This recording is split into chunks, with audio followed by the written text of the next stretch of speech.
You open your eyes and you are alive. In the world of the continent, that is not a small thing. That is, in fact, the whole thing. You didn't choose to be born here. Nobody does. You were born into mud and cold and the particular sound a village makes at night when everyone has locked their doors and gone quiet. Not from peace, but from caution. And if you've survived long enough to call yourself an adult, you already know exactly what you survived.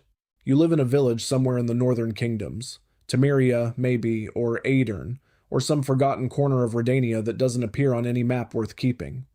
Your house is timber and thatch. Your fields are small and your seasons are unforgiving, and the money you see in a year could fit inside a single boot. This is not a comfortable life. But it is a life, and around here, that distinction matters. You grow up learning two kinds of knowledge. The first kind is practical. You learn which woods to avoid after dark. You learn that you never approach standing water after dusk. Not rivers, not mill ponds, not puddles large enough to drown in. Because drowners are real and they are not slow, and fishermen who forget this don't come back.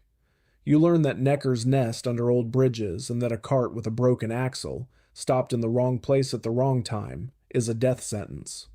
These are not warnings your parents invent to frighten you. They are instructions passed down from people who watched someone else die learning them. The second kind of knowledge is political, and it lives just beneath the surface of every conversation. You learn who the king is this year. You learn whether the lord of your nearest town swears to the Aesir, whether he bends toward Redania or Temeria, whether he tolerates the dwarves at the mill, or whether he's been listening to the wrong preachers. You learn how to read a room full of humans who have decided, collectively, that they need someone to blame. The continent is not only human, and you have known this since childhood. The dwarf who shoes your horses has been here longer than your family's name. The elf woman who sometimes trades at the winter market is older than your grandmother's grandmother, and carries herself like someone who remembers when all of this was hers. You don't say that out loud, not because it's untrue. You've heard the stories and some part of you believes them, but because saying it makes certain men very angry, and those men are your neighbors, and you need your neighbors to help you get through winter. Non-humans live among you, but they do not live as you do. They live in the margins, in ghettos on the edges of cities, in workshops permitted to them by grudging tolerance rather than law. You've seen elves walk into a tavern and watch the entire room go still in a particular way. Not afraid, exactly. More like a collective decision being made, silently, about whether tonight is the night. Most nights it isn't. But you've seen the other nights too. The scoia'tael, the gorillas, the squirrels, are out in the forests, and their existence complicates everything about your daily life. If you trade with a dwarf who quietly helps them, you're complicit. If you report that dwarf to the garrison, you're an informer and your neighbors won't forget it. If you do nothing, you are simply a person trying not to get crushed between two sides of a conflict you had no hand in starting. You do nothing. Most people do nothing. It is its own kind of choice, and you will carry it either way. Here is something that people in safer worlds cannot quite understand. The monsters are not metaphors. They are real, and they are everywhere, and they are woven into the fabric of daily life in the continent the same way bad weather is.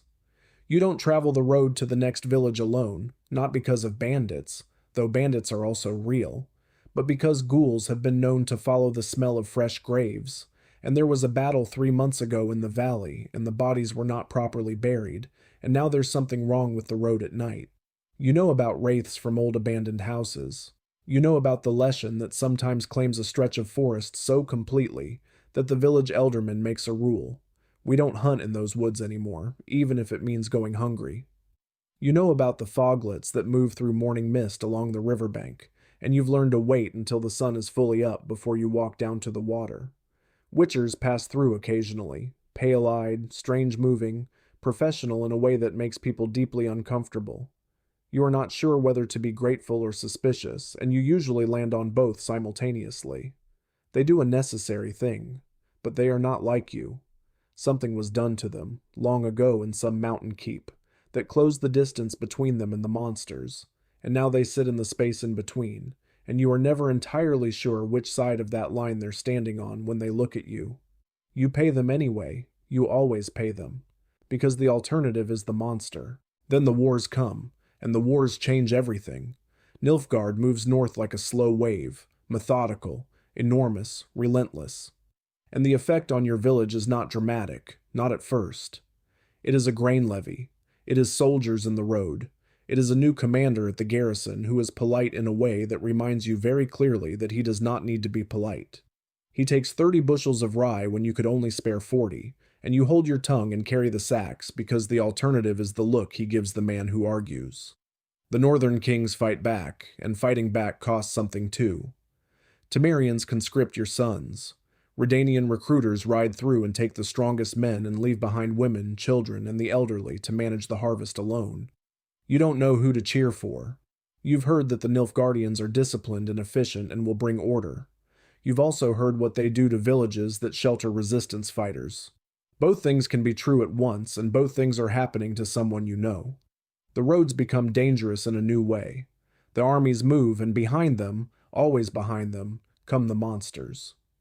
War breaks the old arrangements, the careful understandings between humans and the wilderness, the unwritten rules about which places you leave alone and which paths are safe in daylight. None of that holds anymore. The battlefields draw ghouls by the hundreds. The dead pile up faster than anyone can burn them, and the dead on the continent do not stay still. And then there is the wild hunt. You have heard of them your whole life. Every grandmother on the continent has a version of the story. Spectral riders crossing the winter sky, undead horses, armor black as river ice, moving in silence that somehow carries louder than thunder. They are an omen. They appear before catastrophe. When the hunt crosses the sky above your village, you don't go outside. You pull your children away from the window and you wait, and you don't ask questions about what they want or where they're going, because in every version of the story you were ever told, the people who asked those questions were the ones who disappeared. Somewhere, out in the wider world, a witcher and his ward are at the center of something you will never fully understand.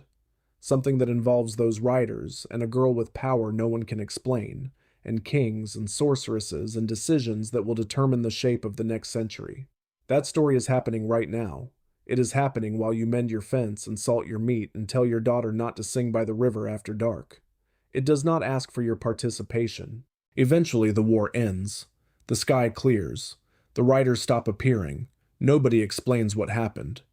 No messenger arrives with a full account of the events. No royal herald rides through your village to describe what the witcher did or who the girl was, or why the world got so much darker for 2 years and then, slowly, didn't.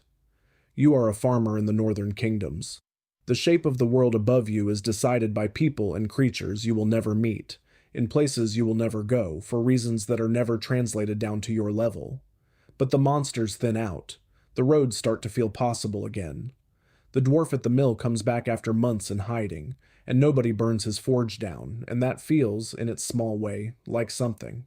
You go back to the fields. You restock what the levies took. You rebuild the part of the fence the soldiers rode through. Nobody will sing about this. No bard in Novigrad will write a ballad about the woman who kept her children fed through 2 wars and a monster season, and never stopped getting up in the morning. No saga will record the name of the elderman who kept his village from tearing itself apart over a dwarven blacksmith. But the people standing next to you, the ones still standing, they know what it cost. In a world where kings play games with your grain and monsters walk the roads and spectral armies cross the sky without asking anyone's permission, the most defiant thing you can do is simply remain, to keep the lamp lit, to not let the fear make you cruel. You open your eyes. The road outside is quiet. The bridge ahead is safe for now. That's enough. On the continent, that's always been enough.